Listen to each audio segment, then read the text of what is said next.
Hello, I'm Paul Louis Metzger, the editor of Cultural Encounters, a journal for the Theology of Culture. It's my privilege today to introduce to you Dr. John Slattery, who has his PhD from the University of Notre Dame, an interdisciplinary degree involving history of science and systematic theology. He's also one of the program coordinators for Science for Seminaries through the American Association for the Advancement of Science. That's a lot of terminology and a lot of information that I'm just trying to pack in very short order. Dr. Slattery has written an article for us at Cultural Encounters, a journal for the Theology of Culture, and we're here for him to introduce to you what that article is, the title of it, what it was about, and we'll ask him a few more questions after that. John. Great. Well, it's great to be here with you, Paul. Thank you, John. Tell us about your article, the title, what the theme was about, etc. to begin with, please. Yeah, absolutely. So the title of the article is Christian Documents of Barbarism, a historiographical roadmap of theological responses to Christian support of slavery. Once again, it's a lot of words there. But the overall theme of the article is talking about how do we understand Christian theological responses to slavery within the Christian tradition, especially talking in the last 20 or 30 years. So what I try to do in the article is I break it into two parts, and I say, well, first, let's get into what are some of the contemporary methods of understanding this. And when I talk about understanding, I'm not saying historically what happened there. I'm saying, what do we do with the idea that theology was produced for several centuries by people that associated with and often held enslaved people themselves. So what do we do with that theological tradition of people that are essentially what we would call ethically compromised? And so I talk about a number of pieces, starting with the 1960s up until the modern day, that have dealt really constructively with this theologically, and just trying to bring the reader up to sort of the modern day and what are some of the responses to this theological period, especially from Black theology and womanist theology. Mm-hmm. And then after that, I delve into what I consider sort of 4 or 5 different ways that theology should deal with these really difficult elements. So I try to expand the argument and say, and that the first phrase of the title comes from Walter Benjamin, the sort of all documents or culture are documents of barbarism. Mm-hmm. And it tries to really interrogate that and say, okay, if we take this seriously and say that all these documents of empire, of which there are a lot of theological documents of empire, or if these are in some way, hurt or transfixed or somehow defiled by these great sins of culture, then how do we theologically deal with them? And so I look at approaches like just sort of ignoring the bad parts, like we would do with Aquinas or Augustine or Luther. I use those, the 3 big examples. Aquinas being very misogynistic, as with Augustine, and Aquinas also having a lot of anti-Islamic elements in there. Luther, of course, being very famously anti-Semitic in a few of his pieces. And so I sort of look at different approaches to these. There are some approaches that ignore these bad pieces. There are some approaches that try to take them on, but just call them sort of minor parts of the work. And then there are some approaches which get a little more complicated that say these are fragments of how we could consider all work today. So I sort of lean on David Tracy for that piece, which is I call sort of the fragmentary approach, which says, let's take elements of all theologians' work and say that we're only going to be taking fragments, everything is fragmentary, and then piece together a whole, which I find a really productive approach in a lot of ways, but still not perfect. So another approach is really just diving into the difficult elements of the past and saying, we're going to push the overall systematic treatise down the road, but we're going to dive into what is really hard about this. Like, for example, taking Luther's essay on anti-Semitism and just diving into that and just asking ourselves, what does this mean? And that's something that some theologians have done. It's a very difficult task, but it's a really important one. And then the final approach is also really necessary, which is a theological approach that says, we're just going to pick other theological interlocutors. We're going to go to history and pick people that weren't on the side of empire, and we're going to use them to make sort of new theologies and understand the Christian tradition slightly differently. And the overall argument of the piece is not trying to say that one is exactly right or one is exactly wrong, although I clearly have preferences, but is to say that all five exist, and at least a few of these are needed. I don't think the one where you ignore things is needed, but at least a few of these are needed to really move Christian theology forward today. Yeah, thank you, John.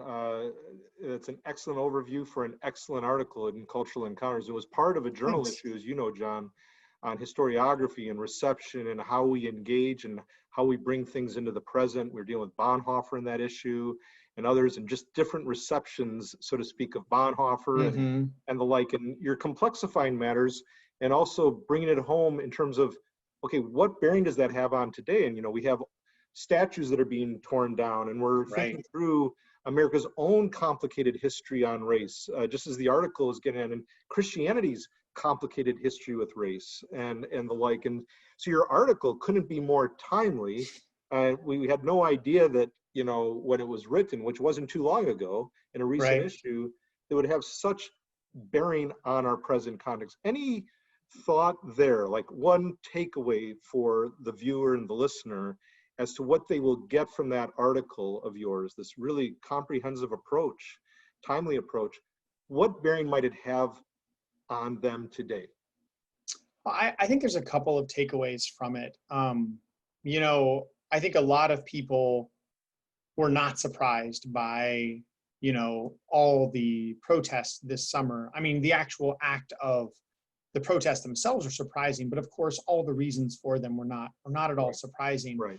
And I think people, there's sort of two parts to it. There's the first understanding part that if you see a lot of these protests and all the discussions going on and are unfamiliar with how this tracks into Christian theology, I think the article gives a good overview of some theologians that have really dealt well with this, and some really rich texts to dive into, and just a whole bunch to pick from that'll give you a really good understanding of what's going on here and why this is so important. And then I think the second piece of the article is also helpful in that, and especially in talking about the monuments and all these different things, and that there's a number of different approaches here that are trying to address history morally and ethically. And I think it's I am all in favor of taking down monuments that were put up to enslavers and put up to Confederate generals. But there's a larger discussion going on beyond that, which is talking about how do we deal with this sordid history.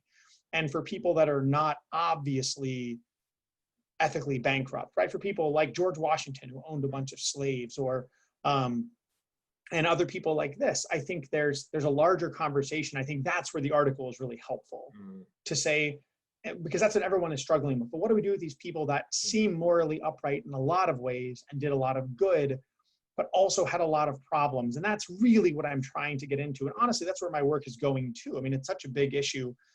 One of the reasons I enjoyed writing the article is because it's something that I'm wrestling with, and I'm trying to, how do I categorize these theological approaches, and what do we do with this? And so it's something that I'm very personally and academically invested in as we go forward too. Well, thank you, John. And we'll ask you about that in just one second to take that further in terms of your current research. When I think about what you just said, I think too of like Abraham Lincoln, right? I mean, Frederick Douglass, I'm a big fan of Lincoln. I read on Lincoln a lot. And, he certainly had a complicated history. I mean, it was certainly, he was far more virtuous than most, but he hadn't arrived, so to speak. And what do we do even with this great leader in our country's past? And Douglass, though he respected Lincoln and Lincoln respected Douglass, Douglass had had a lot of respect for Lincoln, but also said, he hasn't arrived on some of these things, on how he viewed African Americans. We just throw him out with the slavers, and that's part of what I hear you getting at. You mentioned George Washington. I think of Yale University, Calhoun College, Jonathan Edwards College. What were they going to do? And they changed the name of one, Calhoun College, because he was an avid slaver. But with Right. Edwards, more complicated in many ways. He owned slaves or a slave, but he also, and his descendants, theological and also personal descendants, also were great abolitionists, some of them. And so, they took it from his work. So I think about these things a lot, and I think Yeah. your article was extremely helpful in your current research that you're working on. Please tell us about that, because I want to learn from it, and I'm sure our viewers are going to want to learn as well. Thanks so much. Yeah, it's a really complicated issue. So I've been trying to. So my current research is trying to focus on one time period, which is the early 20th century, because as I mentioned in the article, at one point I've published some other pieces on the Jesuit Teilhard de Desjardins, who was really well known if you're versed in the science theology world for his work on evolution. Was really ahead of the game when he talked about how evolution and Christian theology could work together. However, as I talk about in a couple of pieces that I've written, he was also very clearly pro-eugenics in a lot of ways, and it's really a part of his work that was not really been talked about. And so my work is trying to focus on this time period of late 19th, early 20th century to try to get at some of these answers. And I've been reading a lot of texts on this time period, and one thing that I've learned is this especially something that's really come out in the last 10 or 20 years, is how layered this question of intersectionality is. And when I talk about intersectionality historically, it's this realization that we are not going to find a perfect modern ethical saint in the past. It's simply not going to exist. Even people that were on the right side of so many issues are going to be pulled into some social issue or another of their specific moment that we find morally objectionable. For whatever reason, this is sort of the case it is. And even some people that are trying to do good in one front that we agree with. So like some early feminists, for example, ended up being on the wrong side of the eugenics argument because they were trying to push this cause and the women's suffrage cause. And in that, they wanted to get into certain discussions. And so they ended up really arguing this cause of what we see as a morally bankrupt eugenicist cause. The same thing happened with a lot of evolutionists at the time that ended up being really soaked in scientific racism in a way that no respecting, anthropologist would talk about today. So there's a lot of complicated pieces, and I think the approach that we have to go into is not one of saying here's the saints and here's the sinners. Right, that doesn't really work, especially with the person that I'm working with, Teilhard de Desjardins. The question is more, do these difficult elements, right? So if we look at somebody really famous like Luther or like Thomas Aquinas, who I've worked a lot with, right? Does the fact that Thomas Aquinas, really hates Islam, how does this affect his overall theology? Does that affect his theology of nature and grace? Or does the fact that he borrowed Aristotelian notions of misogyny, thinking that women are inherently worse than men, how does that, affect his notions of humanity? Because it necessarily does. Now, it shouldn't affect his notions of sacrament, right? So then there's a split, and we can take that apart. And I think those discussions in some ways are a little bit easier than the hero worship discussions, right? The question of should we worship Abraham Lincoln is always going to be a fraught conversation because he's a complicated person. Mm-hmm. He did a lot of good. He also had a lot of complicated pieces. The question of how do we intellectually conceive of people and use their thought in some ways can be delineated a lot easier because you're detaching that hero or that genius worship. And that actually line of thought I really like in the history of science. It's become a more and in some places in the history of theology, but not as much there. There's still a lot of genius and hero worship in the history of theology. But in the history of science, it's been a lot of critique, like Einstein is lifted up as, the preeminent genius of the modern era. But if you really delve into it, obviously he was a really intelligent man, but to lift him up as a genius pushes something in terms of this hero worship and makes an inability to critique someone and see them in their own time period. And I think that's some of the boundaries where we have to walk when we look at this whole sort of conception historically. Well, John, I'm really resonating with this in so many ways, even as someone who holds in many respects to Luther's notion of simultaneously righteous and simultaneously sinful, Right. simul justus and simul peccator, that I can resonate with this, because everyone's a saint, everyone's a sinner, so to speak, in Right. terms of this. Right. And so, and yet, to take Aquinas's notion, nature, makes space or moves toward perfecting grace.